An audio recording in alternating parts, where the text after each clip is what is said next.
क्या तुम्हें लगता है कि हर सपना तुम्हारा तुरंत ही सच हो जाना चाहिए?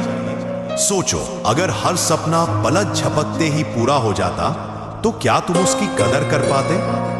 महादेव कहते हैं, सपनों का सच होना उतना ही जरूरी है जितना उन्हें पूरा करने के लिए संघर्ष करना। शिव अपने हर भक्त को उसके सपनों तक पहुंचाने से पहले उसे परखते हैं, आजमाते हैं, क्योंकि बिना संघर्ष के पाई चीज इंसान को कभी सच्चा सुख नहीं देती। शिव की परीक्षा ही तुम्हें मजबूत बनाती है ताकि तुम अपने सपनों के बोझ को संभाल सको। जब तुम हर कठिनाई में भी महादेव पर भरोसा बनाए रखते हो, तब शिव खुद तुम्हारा सहारा बन जाते हैं। याद रखो, हर सपना पूरा होने से पहले शिव तुम्हें योद्धा बनाते हैं, ताकि जब वो सपना तुम्हारे पास आए तो तुम उसे थाम भी सको और जी